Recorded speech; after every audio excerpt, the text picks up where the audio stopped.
This is James Peterson, the fighting cowboy. You watching the RSR video email bag show with Bad Brad Berkeley. It's a knockout. Hi, this is Ray Boom Boom Mancini, and you're watching RSR Video Email Bag Show with your host, Bad Brad. Now, at this point, Bad Brad wants, I'm going to say, forget about it, but I'm not going to say it because it's stupid. I mean, come on now. Brad, what are you doing? You think you're some half-assed wise guy or what? So I'm not saying it, okay? Forget about it. I'm not saying it. Hi, this is Sean O'Grady. You're watching the RSR Video Email Bag Show with Bad Brad. Forget about it. Hello, this is Jackie Lopez, and you are watching the RSR Video Email Bag Show with Bad Brad. This is Eddie Mustafa Muhammad, and you're watching the Ringside Report Video Email Bag Show with my main man, Bad Brad Berkeley. Forget about it. Ladies and gentlemen, welcome to the RSR Video Email Bag Show on the Ringside Report Web TV channel. Now, here's your host, the man with the fedora, the pinky ring, and the New York thing, Bad Brad Berkeley. Forget about it.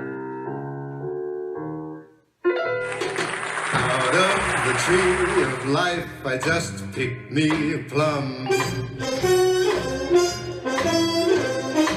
You came along and everything started into hum.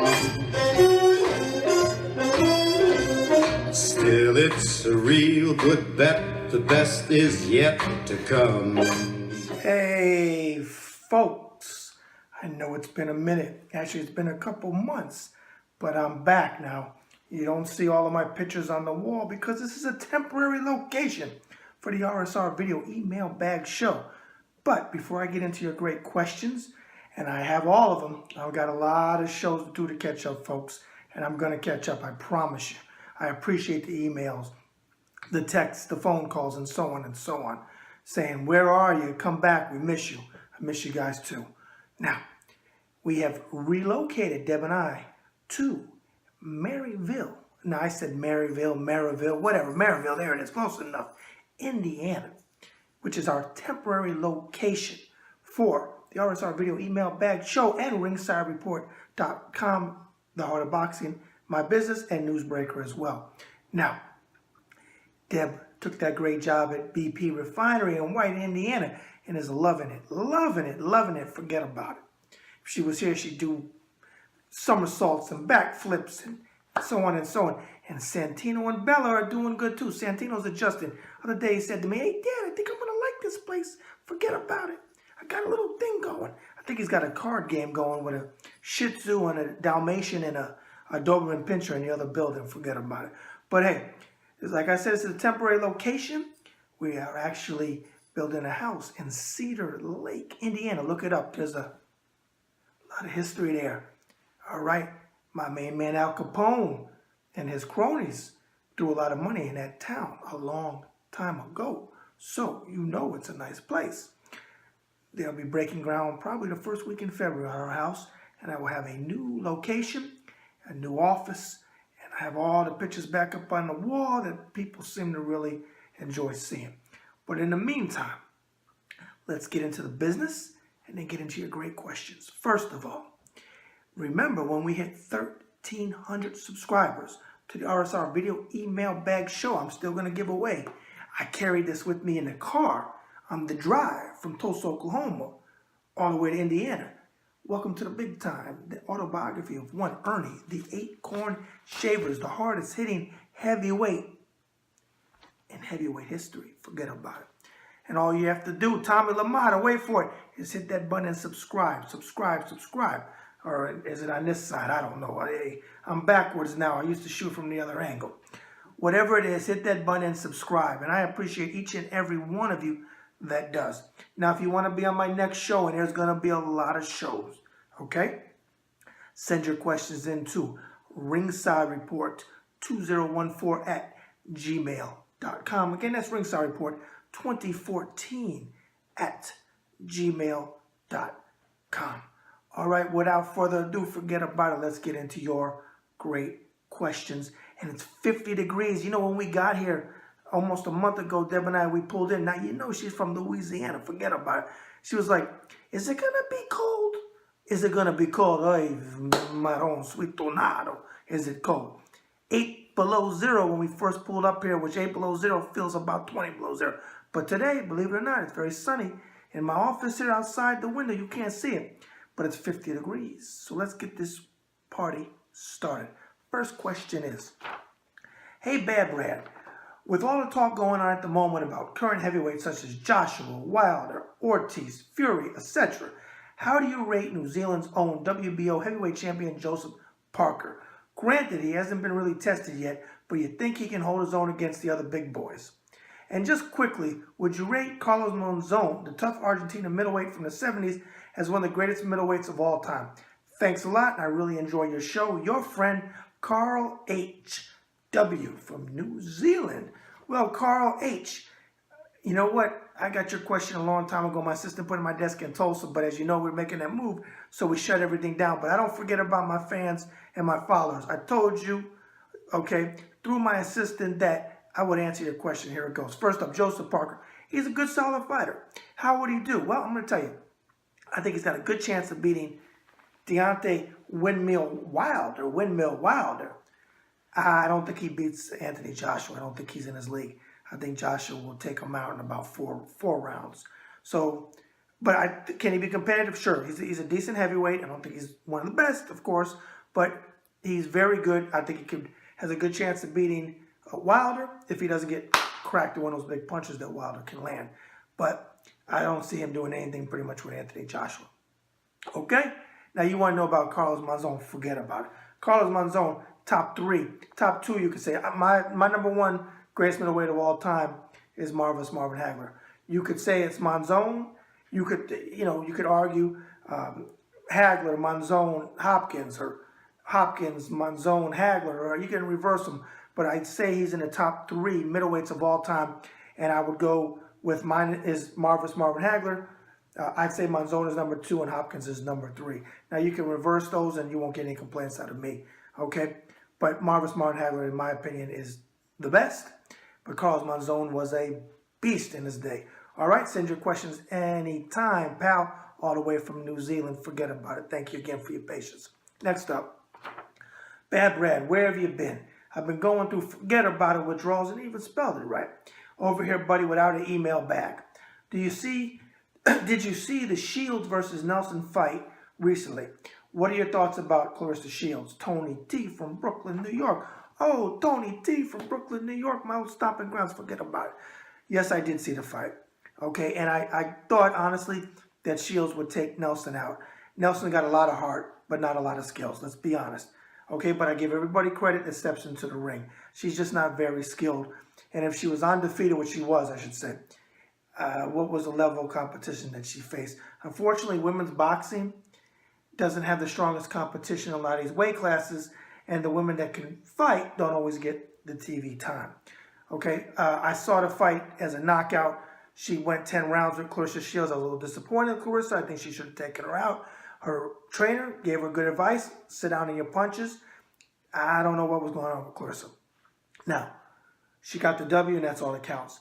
I'm not completely sold on Claressa yet as a professional fighter. I think she's more used to the amateurs, and she's got to make that step to the pros, okay? She has skills, and she can fight. I'm not saying she can't. But I'm not seeing each fight a lot of progression. Now, she's only had a couple fights, so let's be fair there. But I didn't see the things I was really looking forward to seeing against somebody like a Tori Nelson. So I think she's got a lot of room to go. If she's honest with herself, she knows that. Her trainer definitely knows that, I'm sure. But hey, the sky's the limit. She can only get better because she's young. So let's see what happens in time. But there's a lot of fundamentals there that aren't there yet as a pro, okay? But they could get there. All right, folks. Now, on that note, we're going to take a short commercial break. This is the man with the fedora, the pinky ring, and the New York thing. Forget about it. Bad Brad Berkowitz. And I am the host of the RSR Video Email Bag Show on the Ringside Report web TV channel. Now, if you want to advertise on my show, send your business inquiries to Ringside Report 2014 at gmail.com. Again, that's Ringside Report 2014 at gmail.com.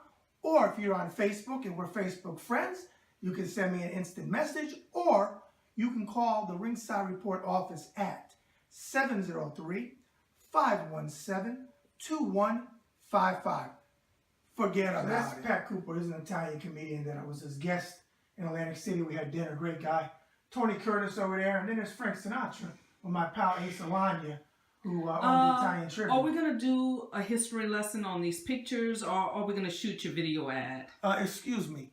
Did you not ask for a history lesson on these pictures? No. Oh, wrong person. Forget about it. That's right. We do have to shoot this book ad. Yeah. All right, folks. Here's the book. Boxing Interviews of a Lifetime by the man with the fedora, the pinky ring, and the New York thing. Forget about it. Brad Berkowitz. And if you want to pick up my book, go to authorhouse.com, which you will save a few fazools because you can buy it there wholesale, or you can pick it up at any retail outlet, Amazon, Barnes & Noble, online. Now, for the folks that always ask me, would I personally autograph your book? Yes, I will. Forget about it. All you have to do is pay postage and handling to Tulsa, Oklahoma, and I will autograph your book with a description that you want or a description of what I put in there. Either way, I'm going to take care of you. And for all the people that have supported me over the years and picked up the book, I greatly appreciate each and every one of you. All right, and as we always do, forget about it. All right, we're now back. And if you went to go get some popcorn, or you were just so freaking excited that I was back. Hey, I'm excited to be back. We were going to do this show the other day, and we're going to do the show this day and that day and the other day. But Deb and I have been so busy adjusting to the weather and getting our set up. And I say houses because we're building a house. Set up and all of the things that come with building and moving from a house into an apartment. Oh, my home, sweet tornado, apartment living. Oh, I can't stand it. But it is what it is. Only a couple months, and then we'll be in a new house. But again, on the 2-month hiatus, if you forgot who I am, I'm the man with the fedora, the pinky ring, and the New York thing. Forget about it. Bad Brad Berkowitz, and this is the RSR Video Email Bag Show on the Ringside Report Web TV channel. Look at that. 2 months, and I still remember it. I got a photographic memory. What can I tell you? Forget about it. All right, make sure you hit that button. I don't know if it's in that corner or that corner because I'm shooting at a different angle here. And subscribe. I appreciate each and every one of you. Now, let's get to the remainder of your great questions today. 50 degrees in Indiana, Maryville, whatever the hellville, Sunville, Whoville, Duville, whatever. Temporary office of the Ringside Report Email Bag Show.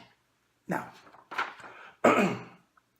Bad Brad, excuse me. I know you haven't been doing your show in quite some time, but thanks for having the best Facebook boxing forum around today. Well, thank you, pal. I appreciate that. Got a lot of great admins in there, and we got a lot of great forum members. And they're very respectful because they know that I don't play that disrespect crap or calling a fighter a bum. You don't do that in my forum. Okay. He goes on to say, you and your admins run with class. Well, thank you. That's what I just said. I want to ask you, do you think after the recent beating that Lamont Peterson took against Earl Spence Jr. that he will come back? I personally hope that he doesn't. Greg L. from Miami, Florida. Well, Greg L., welcome to the show. Miami, Florida. Another one of my old stomping grounds back in the 70s and 80s. After I left New York, went to Florida, and then I went back to New York. I fully concur with what you said. Lamont Peterson, first of all, big props to him. Undeniable heart, okay, because he took a beating in that fight. And props to Barry Hunter, too, for not just being a trainer, but a father figure and stopping the fight. Because Lamont would have went on, and there's no need to take excessive abuse in the ring when there was no shot. I think he lost every round on the scorecards. I'm sure he did. I feel like you do. I hope that Lamont rides out into the sunset. He had a good career. Couldn't beat the top-level fighters, but he was still a 2-time world champion. So he's got that, and he goes in the record books, okay? He's in his, I think he's 33 years old, 33 or 34, somewhere in there. It's time. He's been fighting, I think, for 11, 12, 13 years. somewhere in that time frame, it's time to move on. It's time to be a trainer, maybe a commentator, or whatever he wants to do. Hopefully he invested his money wisely. But I would like to see him, as you do, Greg L. from Miami, Florida, ride out and no longer fight. Because I never want to see fighters fight on too long, which I've seen personally, and they're walking on their heels and they need subtitles under what they're saying. It's sad because they give their heart and soul in the ring for us, and they don't always get back what they put into boxing. So, yes, I agree with you. All right, last question of this show goes to, excuse me, Bad Brad. Happy New Year, brother. I want more shows in 2018. Well, you're going to get more shows, pal, in 2018. That is my promise, and I never, ever break my word. And don't you dare forget about it when it comes to your fans. Never, never, ever, ever, ever, ever, ever, ever, ever, ever, ever, ever follow policy ball will I forget about my fans, because without you, there's no me, and there's no show, and there's no Ringside Report. Forget about it. How the hell did Brandon Rios get a big fight against Danny Garcia? Josh P. I'm sorry, not Josh. Jose P. from Lubbock, Texas. Oh, Lubbock, Texas in the house. Well, you get the last question, Jose P. How did he get a shot, Rios against Danny Garcia? Who the hell knows? I don't know. He don't deserve the shot, but maybe Danny Garcia is looking for an easy fight to come back on. I don't know. Who knows? Who knows? But I see it going one way. I think Danny Garcia is going to stop him. If he doesn't stop him, he's going to completely shut him out on the scorecards. I don't think Rios should have got the fight, but if it's a tune-up fight, it is what it is. What are you going to do? Forget about it. So, there is the answer to your question, Jose P. I said Josh, but Jose P. from Lubbock, Texas. All right, folks, it feels really good to be back. And again, I appreciate everybody sending me emails, asking me where I am, how we're doing. Again, Deb and I are doing great, okay? Soon we're going to, like I said, have a brand new house. I'm going to have a completely new setup for Ringside Report, my business, and for the RSR Video Email Bag Show. I can't wait. We'll be bringing it to you. You won't see bare walls. In the back, you're going to see, again, all of my pictures and some new things that you probably haven't seen before, because I'm going to have more room for them. All right. Once again, one more time, make sure you hit that button and subscribe. Is it in that corner, Tommy, or is it in that corner, Tommy? Because I'm shooting from a different angle. And I know Tommy Lamont is watching this show. Again, as we always do, that's another RSR Video Email Bag Show in the can. And as Frank Sinatra sang so eloquently on the opening, I missed that song, The Best Is Yet to Come. And again, as he sang so eloquently in the opening of my show, the best is yet to come. And don't you ever forget it, folks. Bad Brad out.